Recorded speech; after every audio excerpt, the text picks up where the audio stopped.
Alright guys, welcome to this week's vlog. I'm just here finishing up editing. I am going through our first lesson back after all of the rain. So this, of course, is a little bit in my backlogs. I haven't posted it yet.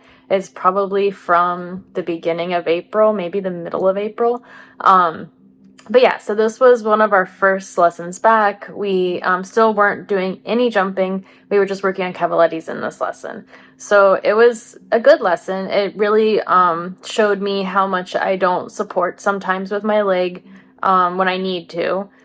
It's interesting because Happy in the past, when I would put my leg on, usually that would make me sit deeper into the saddle, which it still does, but he would get very confused and still sometimes gets confused whether I mean for him to stop or keep going. So I think he takes the seat cue before he takes the leg cue. So I got in this habit, and I've been in this habit of not really supporting very much with my leg, especially before a cavaletti or a pull or a jump, because sometimes that leads to him slowing down and stopping. It's a very missed communication. I've been working on that since this lesson, but I think doing the bounces with cavalettis, which is part of the exercise that we worked on that you'll see, it really highlighted that I really don't support, especially at times when I feel like he's already behind my leg. I need to be adding leg. However, I'm like, oh, if I add leg, I'm going to sit deeper and he's going to not go. So we've been working a lot on that. It's still not perfect, but it's something that we're going to continue to work on. And this lesson was just really nice. It was a good lesson back after basically me just doing a bunch of flat work on my own. And it really just solidified that the work that I had been doing with Happy was going well. And then that the work that I needed to do and where I needed to put effort in the future. So it was a really good lesson, and I will come back in and give you guys some feedback on what exactly was being said. Again, I'm going to remove the audio of my trainer. I will paraphrase what she's saying. I know I've had a comment or two about leaving the audio in, but I haven't gotten her permission.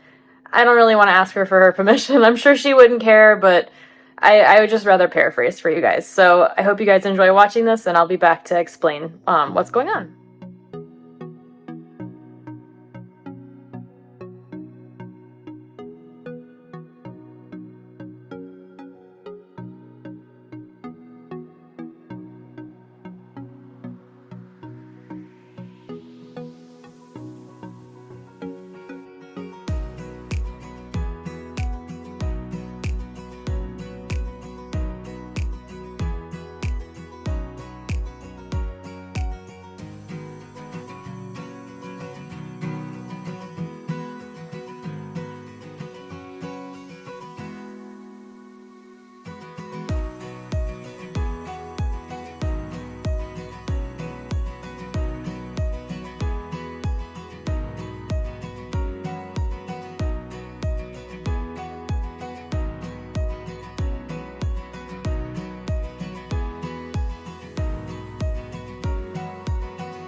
Alright, so we warmed up just doing trot over these poles and trot on a circle, and then we started to do trotting through the poles, which I actually found to be not too difficult.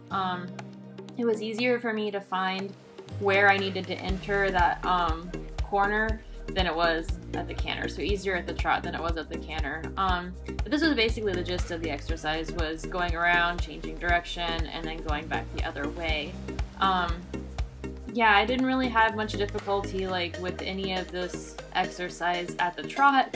He tried to open his step up and basically cantered out of it because he kind of got a little off balance. But it's really good that he's like starting to like really move out in his shoulders, and he's starting to really sit back more and be a little bit more uphill than he used to be. I've made a lot of changes to his saddle, so I actually brought his saddle size down two sizes in the Thoroughgood saddle, so now he's in I think just a wide, and before he was like in like an extra wide or something. I realized that I think that the saddle was way too wide for him, sitting way too far down on his shoulders and causing issues, and then I've also started to do so much more stretching of his shoulders that I think has made a huge difference. So I left that audio in of my trainer saying how much better his shoulders look and how much better he's using his front end. So here we started cantering. Of course, I knew I was going to get to this on the wrong distance because that's just how I roll. So yeah, that was that. And then we accidentally cantered through this, and she's like, oh, don't canter through it because it's up for trot. But he was able to collect himself and get through it perfectly fine. So I was really proud of him for doing that.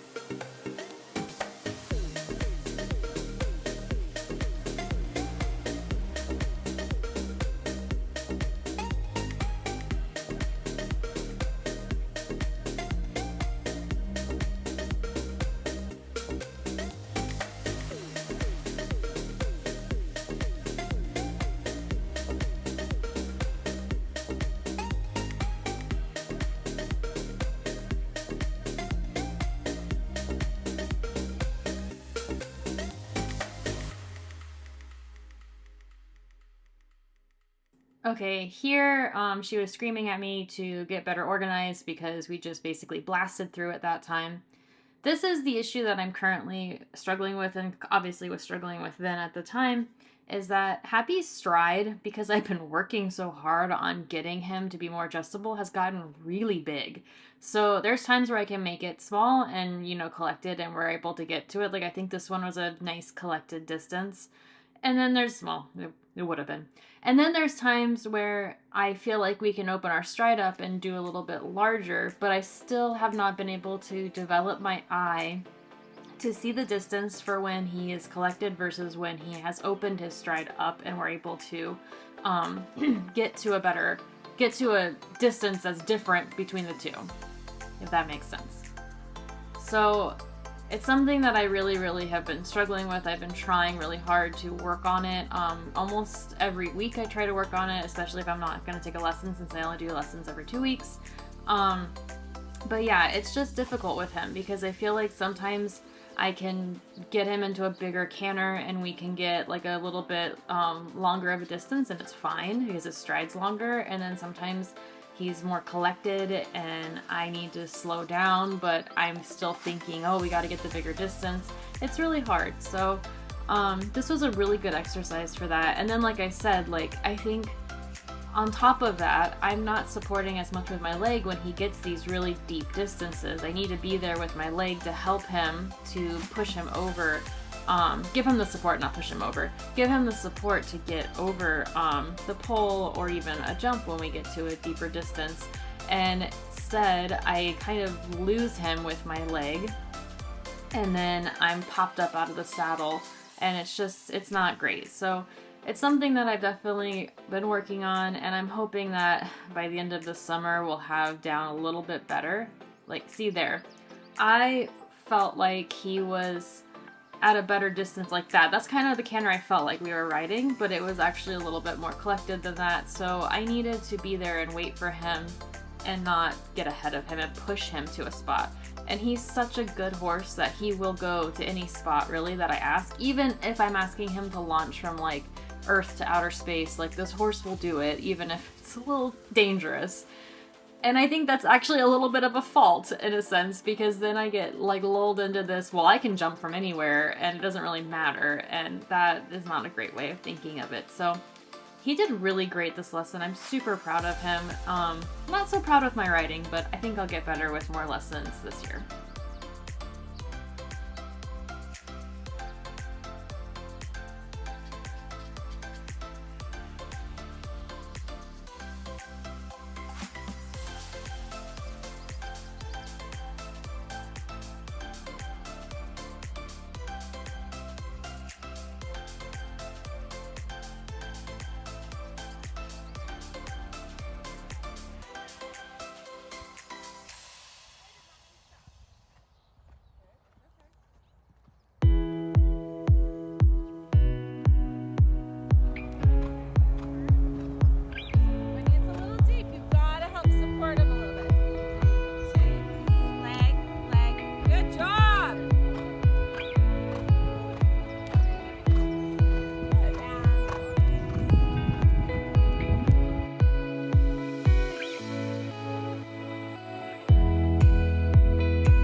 And then we finished our ride cooling out by working on corners. So we basically did this at the walk and at the trot. So we tried to do a collected walk in the corners and basically have him turn a square corner as opposed to a rounded corner. And then we did this at the trot, where we did a working trot, seated working trot, and then tried to collect the trot and do the corner. At the trot, it was pretty difficult, and I'm pretty sure this way to the left I had to use a little bit of shoulder in to get him to be able to do the square corner. Was not a great exercise, but we did as best as we could, and I definitely think he did pretty well, especially at the walk, but it was very hard to do. So this is definitely something that I've been working on my own, because I do think it's good for him and helps him with some body awareness and lateralness of his body. But yeah, so this was basically how we cooled out at the end of our lesson, and I'm really happy with how it went, and I'm looking forward to more lessons this year and possibly showing later in the summer. So stay tuned, and I hope that you guys like this vlog. I'm gonna have one coming out really soon that is an actual normal riding vlog that I normally post, but I just wanted to get this lesson vlog out for you guys since I have not had a vlog out in I think almost a month. So thank you guys so much for watching. If you enjoyed it, please hit that thumbs up button. Please give us a subscribe if you haven't already done so. And if you'd like to leave a comment, please do. I will definitely reply. Thank you guys so much.